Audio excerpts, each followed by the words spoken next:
What's up, everybody? Welcome into another episode of the Barking Brown Show. I'm Jacob. That's Nick. Mr. Casey Kinnaman down below. We are coming at you. It is March 26th. We got a whole bunch of rule changes to talk about. D'Onta Foreman is signed since the last episode as well.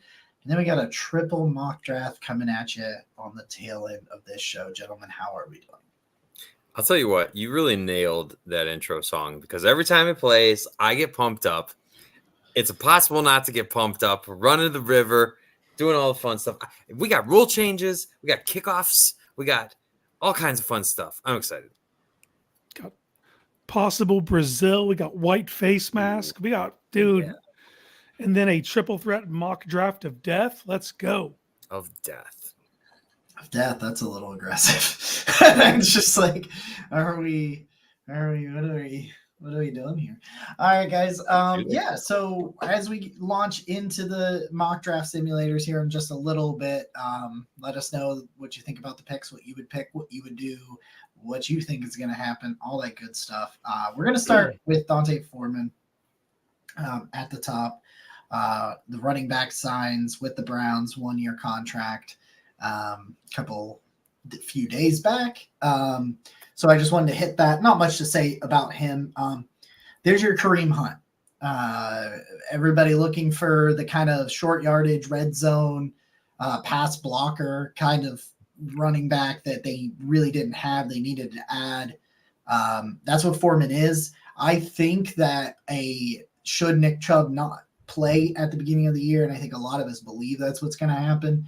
I think a combination of Hines, Ford, and Foreman is a decent running back committee. You've got Ford can do a little bit of everything. Hines is a fantastic pass catcher on those third down passing situations, and Foreman can really, when he's been given the opportunity to carry the load, he's done a really good job. I think he's got 8 games with 16 touches, and they've all had at least 80 yards when they've given him those 16 touches. So he can potentially be your starter kind of workhorse, but more likely than not, short yardage guy. I think him and Ford would be a 1A, 1B kind of thing with Nick Chubb out. So I actually think adding Foreman to this group, especially if you're talking just without Nick Chubb, I think it's a pretty good group. Yeah, you know what? I think this is where getting tenured, respected coaches helps pay some dividends because D'Onta Foreman's best year was with Deuce Staley as his running backs coach in Carolina. That year he had 203 carries, 914 yards, 4.5 carry, 5 touchdowns. And you know what? I just want to say I felt like when the Browns signed Nyheim Hines, I was wondering – it wasn't really fair to Nyheim because he's not a between the tackles. Like he's not that guy that you're going to give 20 carries to between the tackles. And that's what I was wondering, right? And Casey, you asked, I think it was last week when we were talking about draft prospects and running backs, you're saying, short of signing a guy like D'Onta Foreman, here we are a week later, boom. So shout out to you. But I love having a guy that isn't going to be he's a guy. Every time you look at D'Onta Foreman highlights, you see a guy that's not getting arm tackled and somebody that you can rely on close to the goal line. And I do like what Jerome Ford brings to the Browns, but I don't think he brings that. He's not that bruising back. And I think the Browns need somebody like that. And Foreman fits that bill. So I'm really excited. It feels like all of a sudden you're looking at a well-rounded out running back room. So great signing to me. Yeah, this is no shade on Kareem Hunt, but Foreman at this stage in his career can do all those things, but he's got a little more juice. He's more of a hammer at this stage, but he is a guy who can do the lead back stuff. So if Chubb is on the pup to start the year, I think you feel comfortable rolling Foreman out there, spelling him with Ford, and then supplementing both of them with Hines and the third down stuff. And not to mention, man, Foreman's actually pretty damn good in the screen game. And Ford actually proved to be a really good receiving back last year. So I think if you put all 3 of those together, you could sustain 4, 6, 8 games, whatever's needed in Nick Chubb's absence. But I think Foreman would still play a role once Chubb would return. I think he's the one him and Hines is still, I think. And then I think this also helps Ford in the long run. I think I don't think he's that guy. I don't think he's a lead back type. I think he's a supplement type guy. And this will kind of allow him to fall back in that role and allow him to grow in that. So it's a good deal all around. Super pumped they got him. I'm not saying AB and Stefanski are tuning in the Barking Browns every Tuesday at 8, but I'm not saying they're not either. I mean, you really can't prove it. Right on the back end of that. Yeah. I mean, it's awfully suspicious. Right. It's awfully suspicious. So there we are. I think I think it's a home run hit. It's a home run signing because of what it makes the room. It's a well-rounded room. They can do everything you need to ask them to do, and probably in an offense that we believe is going to evolve and throw the ball more. And it's just kind of interesting. You bring in, you looked at it last year, bringing in some coaches and then bringing in guys. You brought in Jim Schwartz and you brought in some guys that fit what he likes. You did it with Bubba Ventrone 2 years in a row. Now you did it with Deuce Staley in a sense that you bring a guy that Staley is on record of really talking highly of Foreman. Like, not just his best season was with Staley. There are very public comments where Staley has been very in Foreman's corner. And whenever you find a way to give the pieces that your coaches are specifically asking for and you're able to give them that, it's just – that's synergy, right? That's we're all on the same page. That's, hey, I'm Andrew Berry. Hey, what do you guys need to win? Oh, you want this, and that. All right, boom. On the phone, let's make it happen. I just want to add that I think the greatest benefit of this now is you give Nick Chubb as long as he needs, right? There's no pressure. You look at the running back room, you say this is a solid room, top to bottom. You got guys that are going to give you different things across skill sets, right? And I just felt like short of drafting a running back before they signed Foreman, that they still didn't have that dude that you could just really power through with. Like, if they need to run a clock out, I trust D'Onta Foreman to do so. And they really struggled to do that last year. And so it's like all of a sudden you say, okay, Nick, you take your time. Who is, by the way, starting running this month. So that's pretty exciting news. But now you've ensured that there's no rush back. It's going to be on the timeline that it needs to be. I think it's a great move all around. Yeah, it's on the timeline that it needs to be comfortably. Mm-hmm. Like, you feel comfortable with it. And that's where you're at this stage in free agency in and of itself, which I think might rule out them drafting one. Just like with the moves at D tackle, I'm not sure they'll draft a D tackle because I don't know who the hell you cut to put them on. I know a lot of people want it, and it's not a great D tackle class, and that's probably why they did what they did. I'm just saying. I know people are still out there. It's D tackle. I don't know where you put them. I just don't know where you put them. I'm not arguing. I'm just saying I don't know where you put them. A bunch of rule changes enacted today. We're going to run through them real quick, and then we're going to get into the fun. We're going to get into the mock draft. So Cammie Justice was nice enough to tweet out this, putting it all in one nice little spot for us to talk about. All right. Woman of the people. The first one, she really is. The first one is just that Detroit wanted to keep the rule that you could get a third challenge if you're successful in the first. So that's just a renewal. Let's see. To allow for enforcement of a major foul by the offense prior to a change of possession in a situation where there are fouls on both teams. I'm not sure I understand what that means. Anyway. Okay. Include a ruling of a passer down by contact or out of bounds before throwing a pass as a viewable play. Okay. I like that. Like, they put some more reviews in here, and I really liked some of the stuff they put in here because it's like we've had so many questionable calls in every game, it feels like. Yeah. And they're trying to put some, and they talked about the sky judge being able to review these personal fouls and things like that. That's, in my opinion, massive, huge, awesome. It's a step in the right direction. it should be full-blown sky judge. Yeah, it should. Everything should be reviewable by the sky judge, not even to have to stop play. Just Yeah. boom, boom. If something's obvious, fix it. Don't even need to fucking go to commercial. No need to even tell us it's happening. Just all of a sudden in the ref's ear, they make the correction. We move on. We're getting there though. So this is a step in the right direction. Steps in the right direction. All right. Allow for replay when there is a clear and obvious visual evidence that the game clock expired before any snap. I like that too. Okay, cool. We're taking some moves. Then of course you've got the hip drop tackle, which is controversial. I don't think I'm as concerned as other people are. I think some people are much more concerned about it than I am. I just want to see how it is enforced and how it affects the game. And it might not be that big. How often are they going to call it? How is there a gray area? Because I think that this rule is inherently inviting some gray area. And because of that, it's like, I just want to know. My point is, I don't think I can pass judgment on the hip drop tackle until I see how it actually affects the game. But do I think it's going to be good?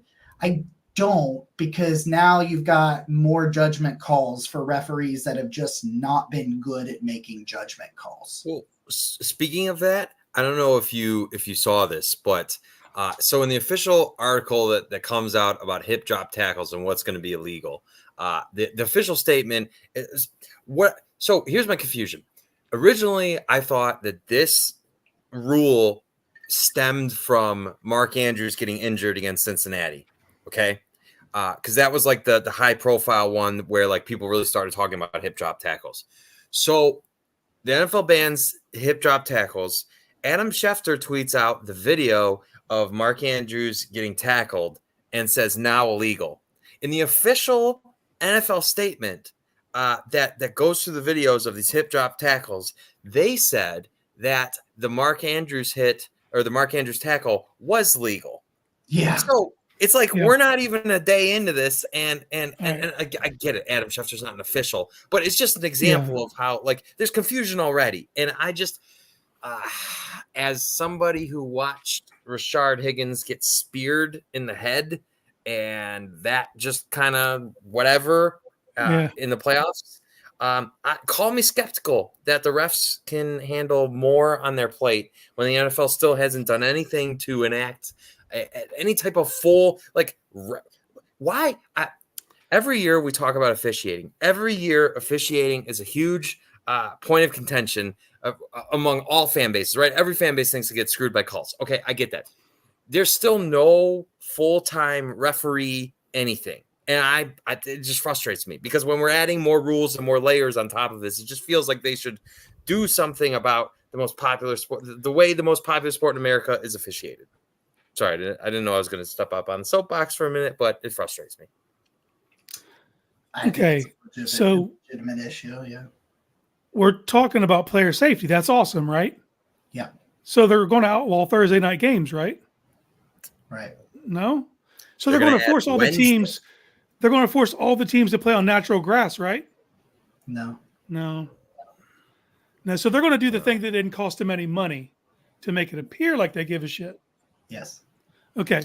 Now, does the hip drop tackle belong in the player safety conversation? Yes, it does. But it's so cloudy. I don't know how many times you boys have said the word swivel or heard the word swivel in your life, but that shit's about to get upped. You're about to set records for the word swivel. Everything's going to revolve around the swivel. It's going to be, was it a swivel hip drop? Because that's the whole definition now is you can still pull down from behind, but you can't whip your legs through and pull your body weight on the back of the opponent's legs. Okay. So that's going to change style of play. So now you're going to want to get your tight end out in the flat right now and force defensive backs to make business decisions on a play-by-play basis. What defensive back is going to tackle David Njoku without swiveling? Derrick Henry. It's going to be Derrick piggyback Henry's rides, the man. one that I come to. Like for me, I come to Derrick Henry and defensive backs trying to take him down, and I'm like, Yeah, piggyback rides it and hope the cavalry gets there. That's your options now if you're a DB. It is what it is. So yeah, it's cloudy, man. It's about player safety. I does it need to get out of the game? Yeah, because you're getting guys hurt. But you've taken away so many different fucking strike zones for defenses. You can't go high. You can't do it. scoring was down. They had to get it back up. Well, I guess. I mean, say that then, and don't say it's player safety. Because if it was player safety, you'd force every damn team to get natural grass. Because the stats are out there. Artificial turf is destroying dudes' legs. Thursday night games are an abomination for player safety. 2 games on Wednesday this year. For doubleheader, baby. Yeah. Safety be damned. Safety be damned. Yep. So yeah, it's going to come down to the hip drop will be the thing of contention. We're going to have to listen to Romo say swivel a million times. It's Gene Steratore is going to say the damn word 1,000 times. It's going to get out of proportion. But at the end of the day, I don't like how they implemented it because all of a sudden this is the thing, and refs won't know how to call it. They're going to call anything that looks remotely like it, which if that's the case, it needs to be reviewable so someone can like double check whether that just happened. But they're not going to, and all of a sudden it's going to be 15-yard penalty after 15-yard penalty. Some of them will be, some of them won't be. We went through this with the horse collar years and years ago. Like it's the same thing. Now we have a much better grasp on it, and I'm sure in 2 or 3 years it'll be better officiated. But this season's going to be rough, gentlemen. Yeah. Everybody in the comments, I see you guys. Everybody agrees, basically. That is. Well, one last question: if we're adding Wednesday games and we're adding, we're fresh off. This is what our second year of 17 games. I don't understand. And now you're traveling more internationally than you ever have before, right? Where's the second bye week? I don't understand. This feels like common sense to me. It would make the level of like you could extend the season by adding a second bye week. It would go a week later, and the games would be better because teams would have more time to get people back, and it would just. I don't know. Like I just don't know why that hasn't actually been brought to the committee to be decided upon. That's the aspect for me that's so flabbergasting is just like that's going to be the trade-off for the 18th game. I guarantee it. When they go push for that 18th game, it'll be a second bye. But if it's just a regular bye, it's a waste because they're still going to do Thursdays, and there should be a bye in front of every team's Thursday night game. They should have a bye going into it. So they have 10 days before the Thursday night game and 11 days on the other side of it. Yeah. And then have one regular bye. And then after high school football is over, you could do Thursday and Friday. But you operate it the same with the bye in front of the Thursday or Friday night game and then a regular bye, however it works. But yeah, they won't get to that until they go for 18 games, which is going to happen. That makes so much sense. Right? Like you play on Thursday, but you've got extra time in front and you've got extra time in back. Nobody's talking about how their bodies aren't ready and you don't have all those extra injuries. The games will be way better. Way better. Yeah. But whatever, money. My thing is, let's talk about the new kickoff rule. All right. Now there's a rule. Mm-hmm. There's a rule for you right there is the new kickoff rule. So for 1 year, it's just for 1 year. It's a trial. I think it'll work. If it works, if it's more exciting, all of that good stuff and injuries, because what they're going to look at it too is they're going to be like, oh, injuries were skyrocketed on these plays. So we're going to get rid of it, so we'll see how that works out. But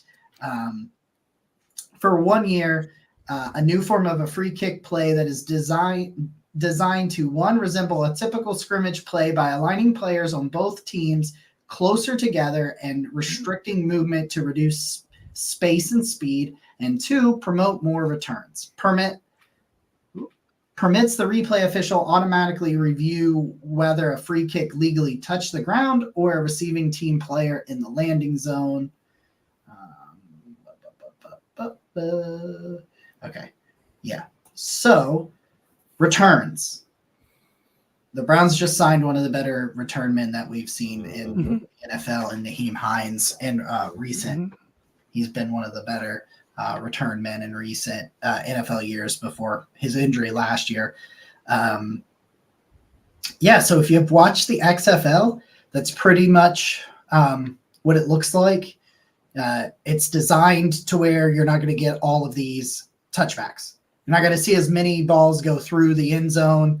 They're not going to be kicking. They're going to be kicking it. They're going to be closer together. It's not everybody running 70 yards for a 10-yard return and all this other, So you're looking at teams being closer, the kick being in play, and the return of returns. And for me personally, I think it's one of the most exciting plays you can ever see. As somebody that watched a lot of Josh Cribbs as a kid growing up, I think that a lot of Browns fans will agree, and I think this is a home run of a rule change. Yeah, you know what? I used to love the Josh Cribbs, the Devin Hesters of the world were fun. They were exciting, and I feel like they changed the field goal rules to make it less of a chip shot, right? And I feel, not field goal, extra point, extra point, and that has impacted the outcome of a bunch of games, as we as Browns fans know. Don't need to go back down that lane, but on the other side of that, they have almost all but eliminated kickoff returns from regular NFL football. And I just feel like there's three phases of the game, and it's been sorely lacking. There's every once in a while there's a punt return, but kickoff returns used to be like reward teams for investing in their special teams, reward teams that have better special teams units. And it's like now the Browns, not only do they have Nyheim Hines, but you also signed Prochet. It's like they're not just doing the one returner plan like they had with Jakeem Grant, who ended up unfortunately getting hurt, right? They've got a couple options. And I love it. I think it's exciting. I think it's a unique part of the game. And so great move I don't care where you borrowed it from. Good for them. Yeah, this is a last-ditch effort by the special teams coordinators to save the kickoff. Yeah. The shit was basically ceremonial the way it's been the last couple of years. I think last year there were 2 kickoffs returned for touchdowns. We know about one of them for sure. But I'm just excited for what this could mean even just long-term, because if it does do well this year, and it goes forward, I think it could change the way teams draft, because you get 2 returners back there. So if you're the Browns, you could have Hines, you could have Ford with them. You could have Prochet. If you could put Hines and Prochet, right? So because that's what's going to happen is teams. It's very rare you have 2 returners who are even close to equal in their ability to take it to distance. So kickoff teams are going to pick one or the other, right? Yeah. If you can field 2 dangerous options, and then it comes about finding a crease, because literally, man, if you watch how close those guys are together, I think you will have less injuries just because you don't have the receiving team sprinting back 35 yards to turn around to catch a bullet in the face. You know what I mean? It's going to be much more controlled in that manner, and it's going to be like guys busting through the line and then just outrunning angles. I think it's going to make it much more exciting. I think in the future, you may even, if it takes off, it'll change the way teams draft for that, because there will be guys who are drafted as return specialists because of the impact it'll actually have on the game, as opposed to before when it had next to no impact. So I'm excited. I think this is a good rule change. And when it was first brought up and described to me, I didn't like the way it sounded. But after seeing the application of it in the XFL games, it'll be fun, man. It'll be a fun wrinkle to this year. Casey, you brought up a really good point. I wonder how many teams legitimately have 2 dangerous return threats, because I don't imagine it's that many. Do you want to talk about? Unless you're going to put some starters back there. Do you want to talk about the fact that Pittsburgh just added one? I saw that. Cordero. We can. Yeah. I don't want to. All right. Fuck them. Anyway, other rule changes. Detroit provides clubs with an unlimited number of designated for return transactions in the postseason. Makes sense to me. Yes. By Pittsburgh, they get the trade deadline moved to the Tuesday after week 9. It was the Tuesday after week 8. The Browns were trying to get it to be the Tuesday after week 10, but week 9, that's an extra week. It's not quite what we wanted. Still good. Love it. Okay. Each club is now permitted a maximum of 2 players who are placed on the applicable reserve list of the business day of the final roster reduction to be designated for return. Such players will immediately count as 2 of the club's total designations. That's just an IR roster building. Andrew Berry knows how to manipulate that. I'm not worried about that. This one's a big one. So the standard elevation rules for practice squads, they will now permit clubs to elevate a bona fide quarterback and an unlimited number of times from its practice squad to the active list to be its emergency third quarterback. Unlimited. That's the key there, because remember, we saw it with PJ Walker and we saw it with Joe Flacco when they first were taking over as the starting quarterback in Cleveland in 2023. Practice squad people could be elevated 3 times before you either had to push them through waivers or sign them to your active roster completely. Now, you not only can elevate a quarterback to be that emergency third quarterback, you now don't need to carry a third quarterback. You put them on the practice squad. You elevate them every single week. You do not, think about that. You can elevate them every single week. They may not, I think Andrew Berry probably will. But you now are talking about the Browns. We're talking about we are going to carry 3 quarterbacks, and that takes a roster spot from somewhere, from wide receiver or D tackle or wherever. It takes a roster. We're talking about them trying to find a way to keep 4 running backs when Chubb's healthy. Here's your way. Because you don't need to carry a third quarterback. You put your third quarterback on the practice squad and you elevate him each week. He doesn't have to be active. You elevate him each week. You go out on warm-ups. Your 2 quarterbacks are good. He's inactive. If not, he's active. And I just think that this is huge after a year after we watched 7,000 quarterbacks play last year. Yeah. I think it's great. I don't see any issues with this. This feels like something that should have been, because to me, it's like the rule last year about the emergency was you can't bench the 2 guys in front of them. They have to be hurt. They have to be medically unable to play. Yeah, and they can't come back in. It can't be like, oh, he's going to the locker room and then comes back out. And yeah. They've got to be out. Both of them got to be completely out, and then you can put the other guy in. Now you can elevate him, keep him off the roster. It's still going to be the same thing. The other guys are going to need to be hurt, but it's not going to take up one of your 53-man roster spots. And I just think it adds even more flexibility to NFL teams. Jacob, what do you think that does to the Browns, the way the Browns roster looks on game day when I don't think that they could reasonably sneak Dorian to the practice squad, right? And so I assume on game day, you're going to have Deshaun and Jameis. So then are the Browns a team that are just going to carry 3 quarterbacks on the roster? I don't think so. I mean, I know everybody keeps saying things like you can't push guys through you're not going to be able to put a guy like Dorian Thompson-Robinson on the practice squad. I'm not really sure why people think that. And that's not a knock on Dorian Thompson-Robinson, but for example, people are talking about the Tyler Huntley signing as being a reason to worry about DTR. Well, Tyler Huntley settled for the vet minimum a couple weeks into free agency for a reason. I don't think they'll carry 3 with this rule. I don't, because the way they did it the last year anyway was 2 and a practice squad. Because, I can't remember. Dorian's doesn't have enough time to where he is going to have to pass through waivers. He will. I just don't think that. I don't know. I mean, I like Dorian Thompson-Robinson. I think you should keep him around, but I don't think it's crazy to think he could pass through waivers. I just don't. Casey, you look like you have thoughts. Yeah, I'm not sure what this – dude, I could see a world where they carry 3 on the roster, never dress DTR, leave him off the active, and then elevate Huntley every week because he can tell no. He's tenured. He can stay on the practice squad and tell other teams fuck off. Well, so can DTR once he gets there. He just has to pass through waivers initially. I don't think he will. I don't know, man. It's such a quarterback-starved league.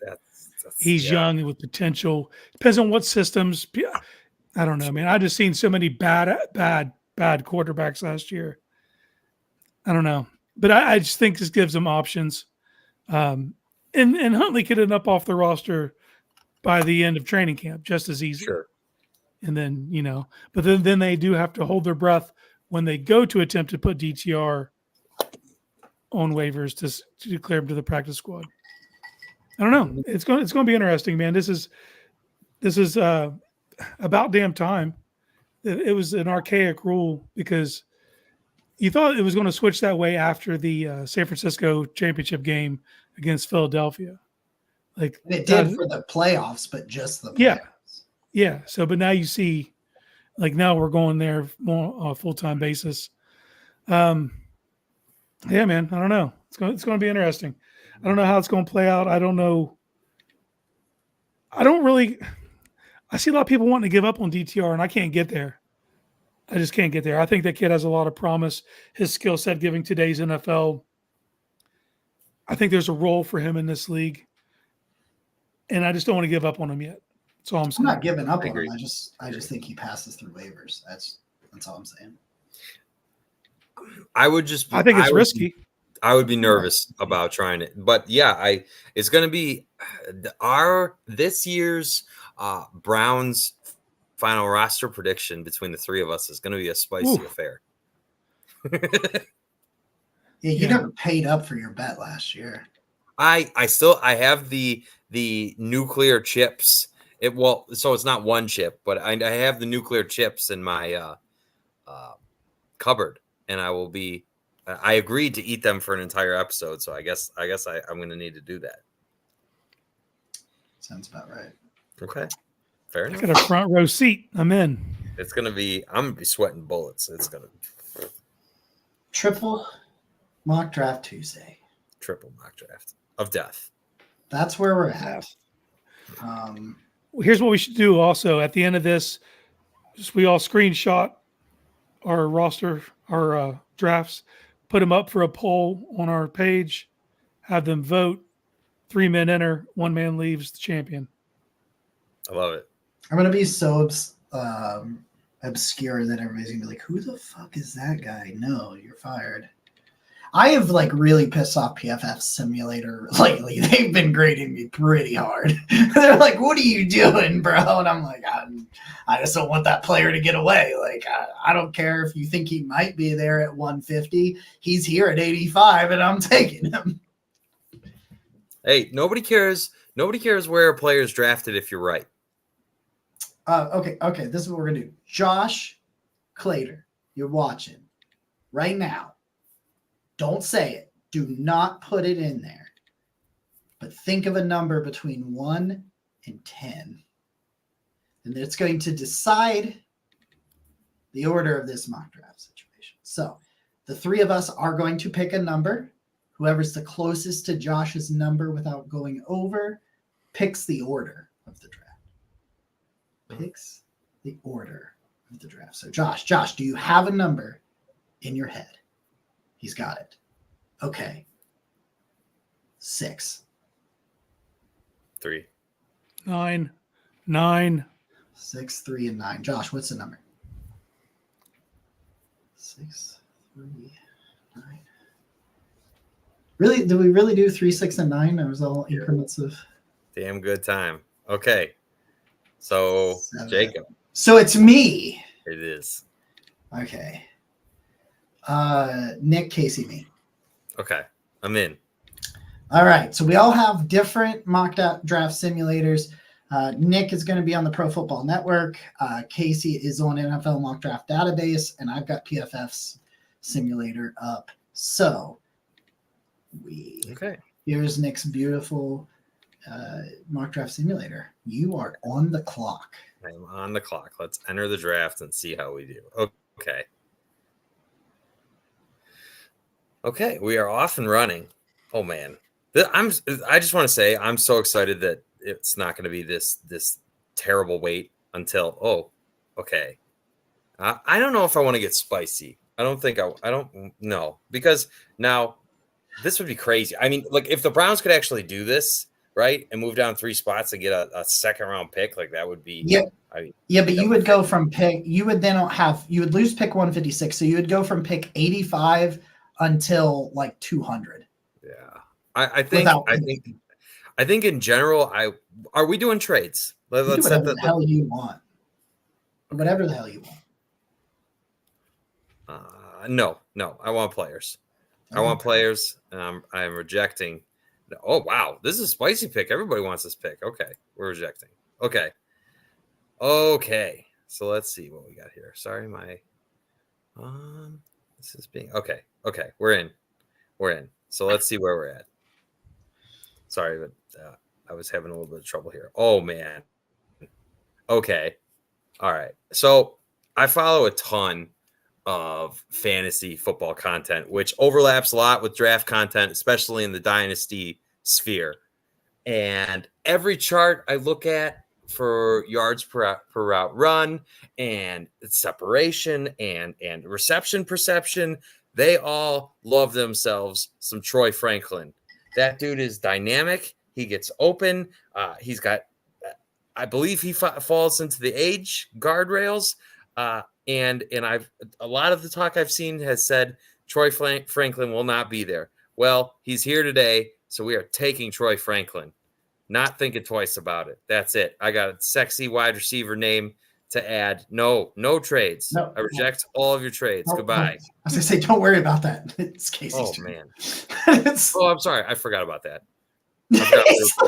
I'm too busy right now. I'm doing the whole damn thing. Get the fuck off of my back. The blood's flowing. I saw Troy Franklin and my eyes got big, and I'm like, yes, please, thank you. Yeah, I do it 10 times out of 10. Casey, you want okay, let me get this bad boy started. All right.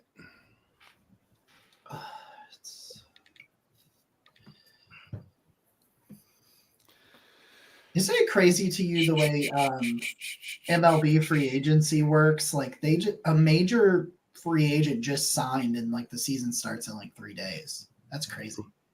Who signed? I don't know. Okay, fair enough. Jordan Montgomery, pitcher. Okay. All right, boys. I have to do this because it's who I am as a person. Yeah, my guy's there. I even have Peyton Wilson available to me, a linebacker, and Junior Colson. Wilson, crazy athletic prospect. My guy's old. Way too old for the Browns guardrails. Yeah. So I'm going to go ahead and take this bad mamma jamma here, Adrian Cooper. Ooh. Give me an A+. Thank you. I'll you. Take that. Freak athlete all over the field. People try to trade me. I got to get out of this. All right. But yeah, I run this up to the podium and going to supplement him his rookie year, not really put him in a crazy major role, let him grow into it. But by next year, him and JOK will be the premier linebacker unit in the NFL. Yeah, if you're on YouTube, subscribe, hit that like button. I didn't say any of that stuff today. It would help us an awful lot. Also, just a little tease, a little preview. We've got some exciting news coming. Here I am. I'm on the clock. Let's go. Let's enter. Let's get going. All right, I'm on the clock. Oh, yay. Let's see. What we got going on here? Ricky Parasol he's fun. I'm not sure they'll go that direction. Isaac. I just don't know that they have room for anybody on the defensive line is the problem when it comes to that pick. Braden Fisk goes one pick before me. That's some bullshit. Also, huh? He's also old. Yeah, I don't give a shit. Have you watched him play? Anyway. Jacob, you're cutting Siaki Ika or Mo Hurst. Who you picking? Oh, Ika. Ika sucks, dude. Fire him into the fucking sun. I cursed the world when they picked him. Man. It's still out there. You can go on the Network 216 our former affiliation and go watch that live stream where I said fuck, and then we ended the stream. It was just silence. Dude, I had to write the instant reaction to that. Go read my shit. Dude, also did I. Freaking no. I made Corey do that one. Still hoping, Siaki. Jatavian Sanders. Real quick, I'm one. Ooh. Pure sex. That's hot. Okay, here's my thing. The one thing that stands out to me that I love is the no drops on 67 targets this year. That's nuts. 53.8% contested catch rate, 1.86 yards per route run, 7.7 after the catch, average depth of target 9.8, 7 contested catches, 15.2 yards per reception. It stands out here as a tight end last year, 276 in line, 90 in the slot. The year before, 265 in line, 115 in the slot. He's not just a tight end. He's a weapon. He's a weapon. He's a weapon. Good. Well, given this new hip drop rule, I'm getting my guy playing power slot, getting him out in the flats, and good luck. You need another tight end. Catch. You need another tight end. And my thing is,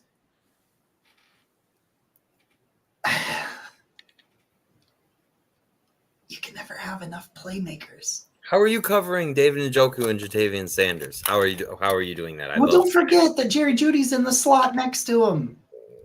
Amari's on the outside. You want to know how you balance big contracts? You get skill position players that can make plays on rookie contracts. That's what you do. You balance them out. I don't care if you think you can re-sign Jatavian Sanders down the line because you're paying David Njoku. Guess what? He is an athletic freak. He is a freak of nature, and all of a sudden, I have 2 athletic freaks at tight end. Hey, let's worry about paying tight ends. Let's cross that bridge when we come to it. How's that sound? Jatavian Sanders in the books. Pick 54. Okay. Nick is on the clock. Yeah. Oh man. There's so many wide receivers here. And I just took Troy Franklin. This is an interesting situation here. We got running backs. Now, I've made no secret about the fact that I am not the draft guru here, but listening to those smarter than me, i.e., 2 guys next to me here, I've heard some talk about Mr. Jeremiah Trotter. Would you say that's correct? No, not from me. I watched a lot of Jeremiah. I get it, I guess, but I watched a lot of Jeremiah Trotter where I just thought he was just a dude out there on a lot of plays. He's a good athlete, but he gets lost in the sauce in the run defense. I don't buy it. Okay. I just don't know that I want to, running backs and wide receivers are here in bunches here, and I just don't think that's the route to go. It's probably a good spot for the offensive line. I don't know who's there on the offensive line or anything, but got a hell of a name in Christian Mahogany. But Mahogany's a beast. He is. He is a beast. Maybe we draft our guard of the future and we give ourselves some flexibility with Joel and Wyatt, both on heavy contracts. I mean, as much as that sucks to say, I think that could make sense here. Yeah. It's not even just the heavy contracts. As no one wants to think about it, but we're getting near the end of the road with Joel Bitonio. We just are. Yeah. I think it can be talked into taking a guard here. Let's bolster the trenches let's take a guy with like I want a mahogany jersey. That sounds awesome. And I think I have heard both of you talk about him as well. So I think this feels like a very future planning type pick. And when you're already as talented of a team as you are, and we're here at 78, and you've got a guard that falls due that you like, I think that could make sense. Because as much as I like Michael Dunn, I'm assuming at some point they're not going to bring him back as well. So at some point, I don't know. Maybe in a decade. I don't know. Fair enough. All right. Christian Mahogany it is. All right. That puts Casey back on the clock. Pick 85. Okay. Are we really going to do this?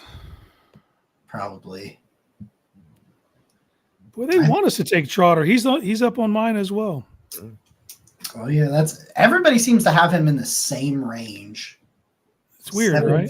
Yeah, like 75 to 100 somewhere, and he's like somewhere, which is kind of crazy because a lot of these draft boards and these simulators can just vary so much.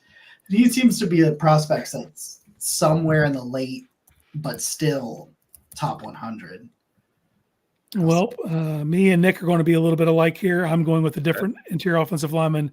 I'm going Christian Haynes out of UConn. He's got a mean streak, man. Yeah, I'm in on him. So short and sweet, all for the same reasons Nick took his. I'm taking one as well. All right. 85. Let's see what we've got. Big Bucky Irvin guy was really flabbergasted when he did not run well at all. Like, did not run well at all at the combine. But I will tell you, I don't give a shit. I've watched Bucky Irving. Now, I will say he is very small, but he is still incredibly explosive. Again, don't know that the Browns have room for one, though. But interesting name there. Malachi Corley, the self-dubbed Yak King. Big power slot. Dude just like gets yards after catch. What was his number this year? It was like something stupid too.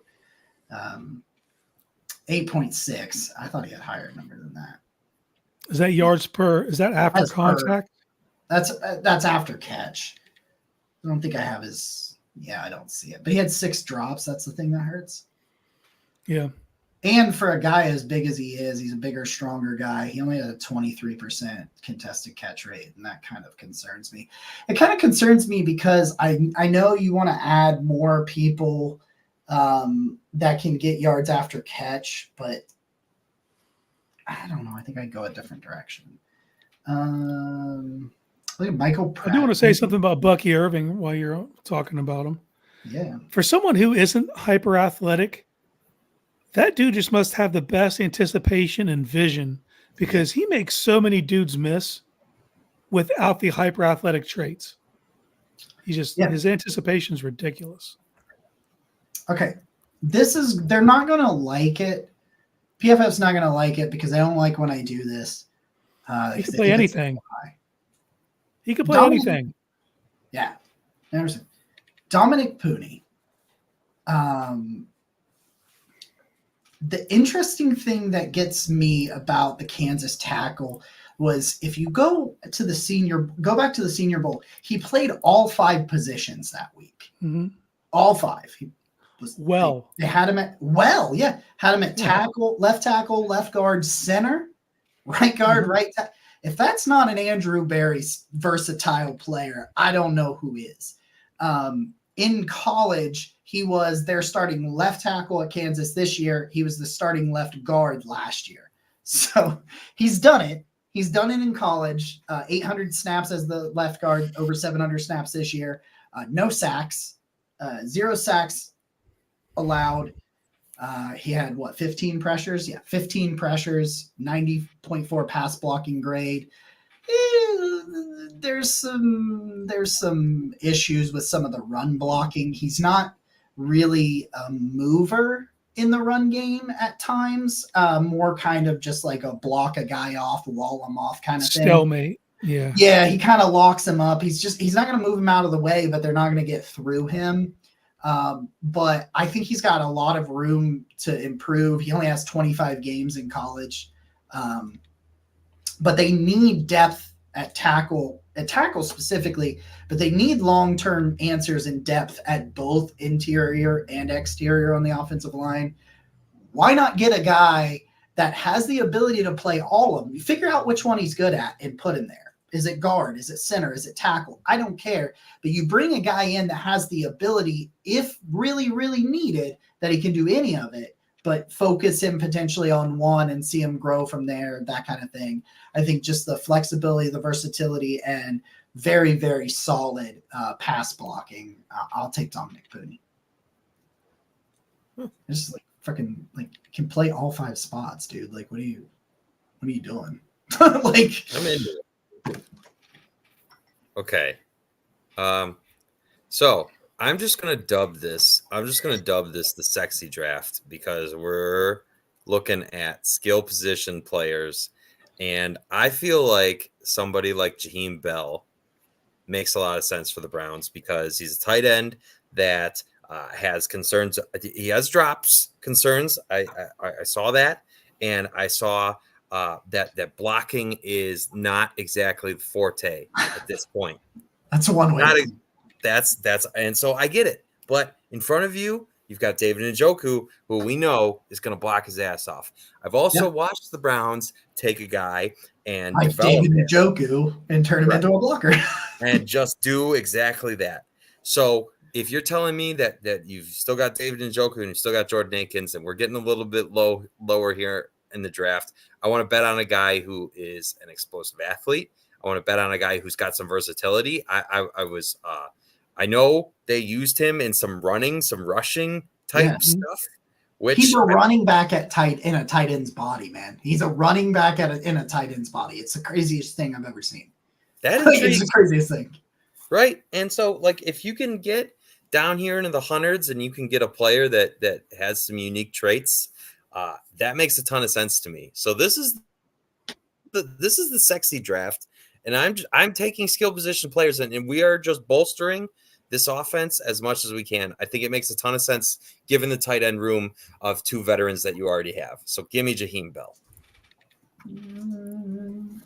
All right. Hold on a second. I'll switch it over. And that puts Mr. Kinnaman back on the clock. All right. Let's see what we're dealing with here. I like Malik Washington. What else we got? Oh, yeah, so do I. I will say this. The desktop interface for NFL mock draft database is not awesome. Jacob Cowing. They should have positions up at top if you go up there. Yeah, they do. I just want to see who was on my board first. Let's see who's chilling here. It's not wanting to let me do it. Okay. No.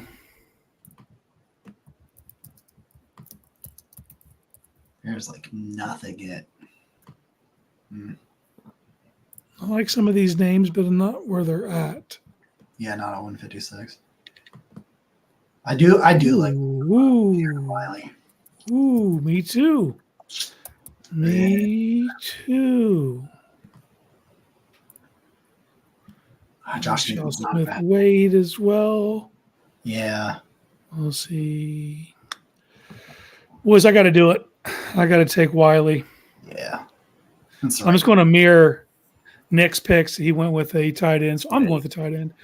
I like Wiley. I like his traits. I think he gives you more of an inline than some of the guys in that range. High upside athleticism, really nice at the catch point, more of an overall tight end. And tight end's one of those positions, it's really hard to hit the ground running as a rookie. You kind of have to develop. So I think he gets a year or 2 in the system, and then maybe down the line could be an eventual replacement. Yeah, I think. Josh, do you honestly think about packaging to move up into the first? Not now that they've traded the 2 picks for Judy. Like they had 7 picks. Now they're down to 5. I don't really think, and I think they want that first round pick back next year. So you're not. Me too. And here's the other thing for me is I wouldn't rule a trade back, but if I'm trading back, it's for picks in next year's draft. Yeah. Yeah. Or it's for a pick between 85 and 156 because they've got 70 picks there. Yeah. Like I really think they could take 206 or in 243 and package it for a trade back for like a late 3rd or early 4th or something of that. You know what I mean? So 2 picks for trade Greg Newsom. Well, that's they've done. Hey, all of a sudden he's not hosting the charity fundraiser baseball game, softball game. So that's just. Yeah, I haven't received my invitation yet to be in Njoku's game. Yeah, that's bullshit. Okay. So I was looking at linebacker for when I came up on the clock because there's no freaking linebackers at this point in the draft that are worth a damn unless I'm going into the 6th or 7th round. Now, there's a guy in Taj Washington that I like a ton. He was actually, for the most part, the wide receiver 1 for Caleb Williams this year in USC, 66% contested catch percentage, which is crazy because he's 5'10", 175 pounds. Yeah. Like, he's a small dude, but there's a lot of fight in him. Like he is scrappy. He's really good against man coverage. But the thing that gets me the most with Taj Washington is what he does when Caleb Williams creates out of structure. When Caleb Williams is scrambling, running around, extending plays, like Deshaun Watson does, Taj Washington knows what to do. He knows he doesn't give up on a route. He works his way back to this quarterback. If his quarterback's going that way, he goes that way. He really understands what it's like to have a creator at quarterback. Operates primarily from the slot. You only really have one guy that does a lot of damage from the slot. In Jerry Jeudy, I know Amari and some of those other guys can move in there too, but would be another backup there. Creates nearly 9 yards after catch. His average depth of targets down the field, it's nearly 11 yards. He has 13 deep receptions for 596 yards. So when they throw deep to him, 18 yards per catch. A lot of screen yardage, but 13 catches for 596 yards, deep yardage. That's 6th in the country. Just understands. Like, there's so many times when Caleb Williams is running around and Taj Washington's like 20 yards downfield, running back and forth, giving him a target, and there you go. And so, like, it's just his ability. I think the fit for Taj Washington, like, he's not a total barn burner. He gets the job done. And I just think that little aspect, you're looking for some nuanced things once you get in the 5th and 6th rounds. And I think he does some of those nuanced things that would fit really well.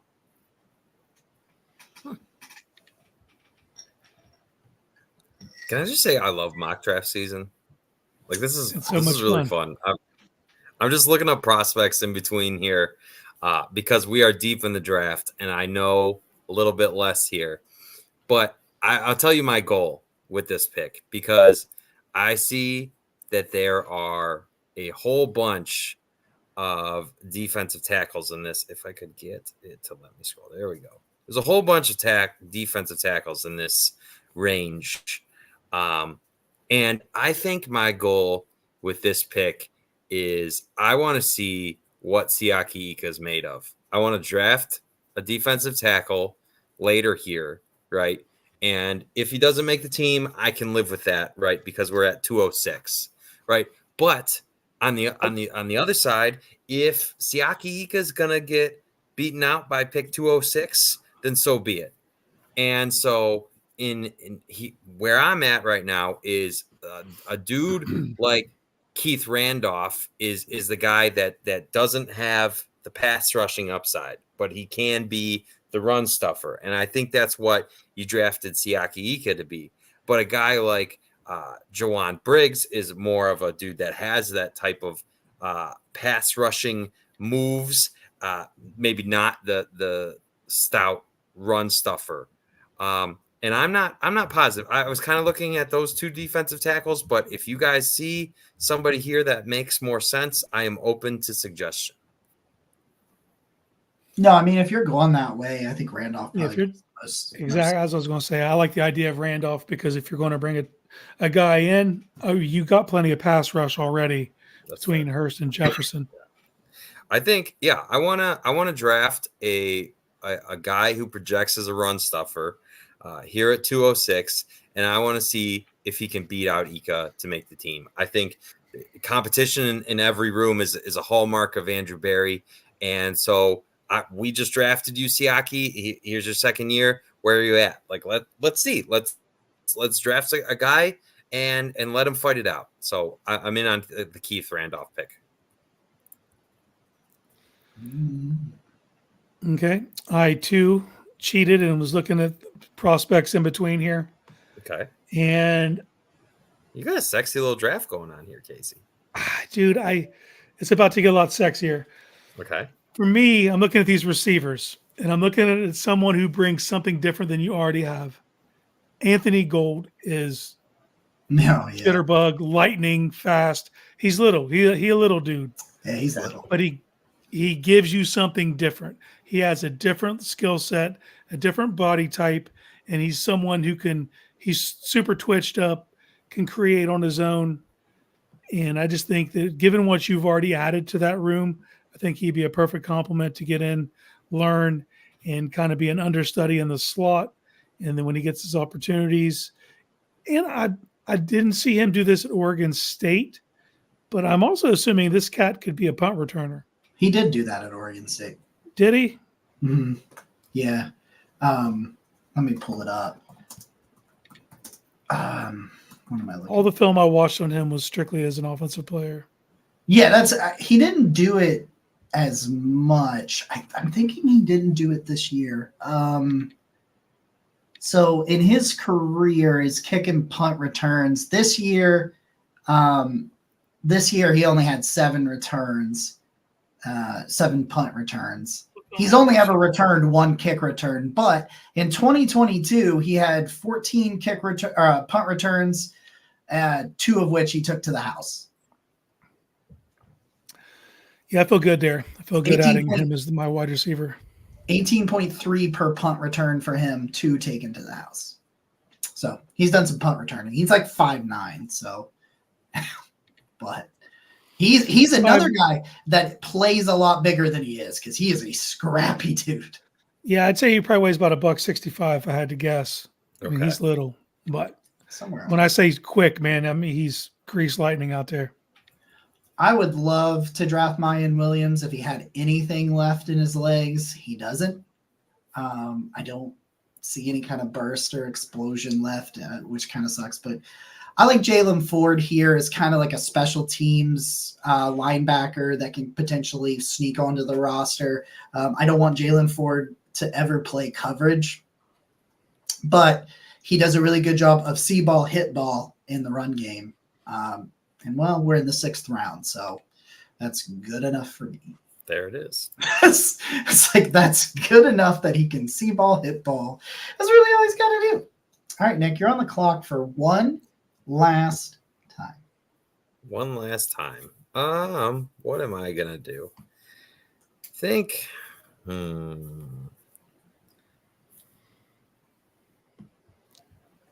I am.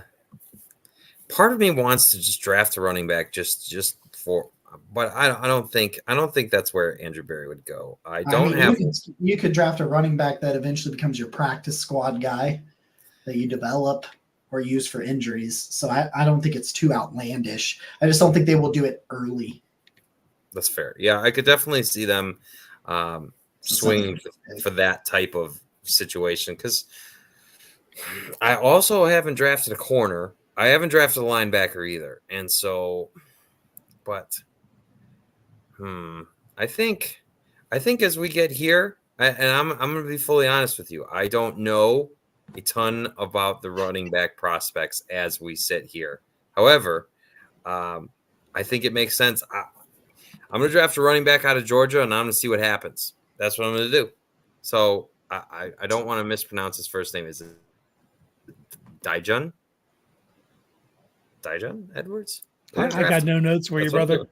I don't I remember. got no notes for you. I've seen his name or heard his name said, but All right, let's That's go. where I'm at. Let's- I'm Nick, make sure you screenshot that so we can tweet it out for the people on the Twitters. I just closed it. I'm done. No, you didn't. It's right there. Did I? Was it still here? It's on the screen, Yeah, it man. is here. I'm done. Okay. Double I done. was like, no, you didn't, because I can see it. Okay, got it. All right, so I look at things that I'm missing in this draft. I didn't take an offensive tackle. I did get my interior guy. I didn't take a defensive tackle or an edge. But when I look at what's available to me, Ooh, they got Grayson. Was Grayson Murphy still there? yeah, he is. But I'm actually looking at the guy right ahead of him, and I'm looking at Braden McGregor. Oh, you ain't going to get any complaints out of me on that. Super edge setter. This dude's massive. Yeah. I mean, he's the hand in your dirt. He's the opposite of Miles. He's exactly what they look for in their edge setters. 6'6", 280. Just a tone setter on the edge. And that's how we're rounding this bad boy out, getting some more beef. Beef. Look at that A+. Let's go. Look at that. Too bad it'll get beaten by me. All right. Defensive back, No way. right? Defensive back, Kenny Logan Jr., the safety from Kansas, my second Kansas player. Here's why. It's the 7th round. Well, guess what? 100 snaps in the slot, 300 in the box, and almost 300 as a deep safety. Look at these splits. Last year, 178 in the slot, 285 in the box, 390 deep. Again, who does this remind you of? Rodney McLeod. Oh my God, Rodney McLeod's still on the team. Oh my God, he could learn from Rodney McLeod. Holy shit. Versatility is king. Give me all of the Jayhawks. Fuck, I lost him. There he is.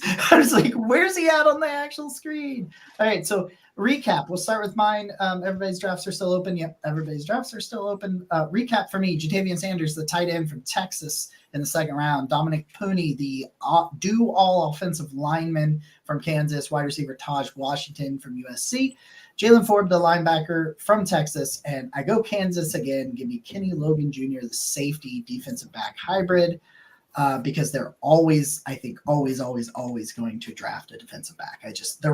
He's really good at it for one.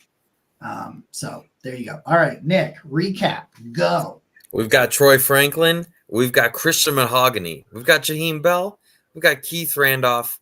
And we've got Dijon Edwards. So we went wide receiver, offensive guard, tight end, defensive tackle, and running back.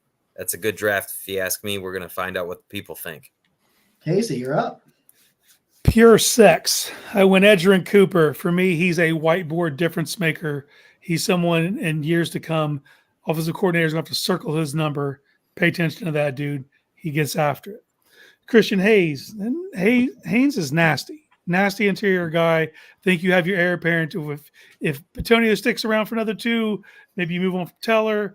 Petonio ages out, decides to hang him up. You already got a guy. Put him right in there. Jared Wiley, complete tight end, can do everything. Like him at the catch point, and I think that he could be an heir apparent and an eventual starter for your team. Anthony Gold, Jitterbug, you went and got just a lightning fast dude who you can line up in the slot and he can just instantly get open. Braden McGregor, Brute Squad. I got a Brute Squad player. He's going to be my enforcer and someone who can kind of learn from these older dudes as they start to age out. You already have a guy to replace your strong side edge, and that is my draft. That's it, guys. That's it. It's triple mock draft Tuesday. It's in the what? Before we go, I meant to say this last week and we didn't say it, and I don't want the people to miss out. Okay. The Pro Football Hall of Fame is holding their Browns exhibit called A Legacy Unleashed. So if you've got any time on your hands and go to the Pro Football Hall of Fame this weekend it'll be Kevin Mack, Greg Pruitt will be the 2 that are there. You can meet, sign autographs. Next weekend, April 5th and 6th, it is Josh Cribbs, Dino Hall, and Eric Metcalf. Ooh. And Yes, Ice Cube, Gerald McNeil. Ooh. And then That's April next 12th. weekend? Yeah. April 12th, Brian Brennan, Reggie Langhorne, Webster Slaughter. Wow. Guys, get to Canton if you can. Brown's exhibit, it's all dedicated to us, man. Go enjoy it and meet some legends. This has been your Casey public service announcement. And another draft video will be out later this week on YouTube. you can definitely look for more videos from us. We've got some fun plans for the draft coming, the three of us here. We've got some fun announcements coming. I just want to say, whether you're listening on Spotify or Apple Podcasts or wherever, that 5-star, that rating, the whole thing, it helps us building this baby from the ground up. And the fact that so many of you have come here already means the world to us. So click those buttons, please, and thank you. With that said, this has been a spicy, deathly, sexy, all that mock draft of the Barking Browns show. And Nick, he's Jacob. That's Casey. Go Browns. I was not prepared for this.